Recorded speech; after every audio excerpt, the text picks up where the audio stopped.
நான் உங்கள் voice of Satish. உனக்கு ஏன் தளபதியை பிடிக்குது? தளபதிக்கு ஏன் நான் முட்டு கொடுக்குறேன் அப்படின்னு சொல்லி கேட்குறாங்க.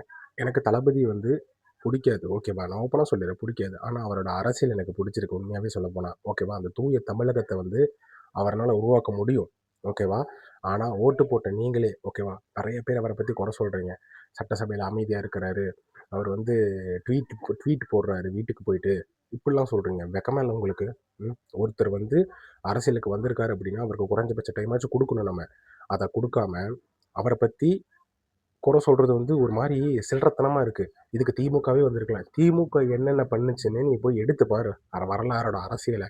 அதுக்கப்புறம் நீ எதுவுமே பேச மாட்டேன். அதெல்லாம் தெரிஞ்சும் நீ வந்து சொல்கிற அப்படின்னா உனக்கு வந்து அரசியல் அடிப்படை அறிவு கிடையாது அப்படிங்கிறது தான் முதல் பாடம், ஓகேவா? எனக்கு நாம் தமிழர் கட்சியோட ஐடியாலஜி ரொம்ப பிடிக்கும். அதை விட இப்போ சீமான் இல்லாத பட்சத்தில் விஜய் போன்ற அரசியல் எனக்கு ரொம்பவே பிடிச்சிருக்கு. அதனால தான் நான் அவருக்கு சப்போர்ட் பண்ணுறேன். இதில் என்ன தப்பு இருக்குது? பிங்க் பேண்ட்ரோலை விட்டுட்டு சிங்க பெண் படை அமைச்சிருக்காரு. யார் பண்ணுவா இதெல்லாம் சொல்லு? 770 டாஸ்மார்க் மூட சொல்லியிருக்காரு. யார் பண்ணுவா சொல்லு? இது நான் தெரியாமல் கேட்குறேன். போலீஸை சஸ்பெண்ட் பண்ணுறாரு.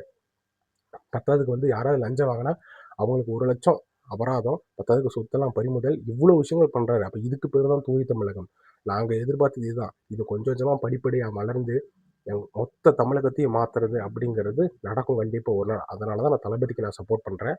நீங்களும் சப்போர்ட் பண்ணுங்கள். இந்த வீடியோ நீங்கள் பார்க்குறீங்க அப்படின்னா உங்களோட சப்போர்ட்டை கமெண்டில் தெரிவிங்க. அப்போ தான் நிறைய ஜென்மங்களுக்கு வந்து புத்தி வரும்.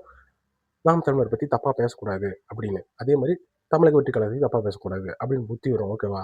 இவங்க ரெண்டு பேர்த்தோட ஐடியாலஜியுமே சூப்பராக இருக்குது. உண்மையாக சொல்கிறேன், தளபதி அரசியல் வேறு லெவலில் போய்கிட்டு இருக்கு.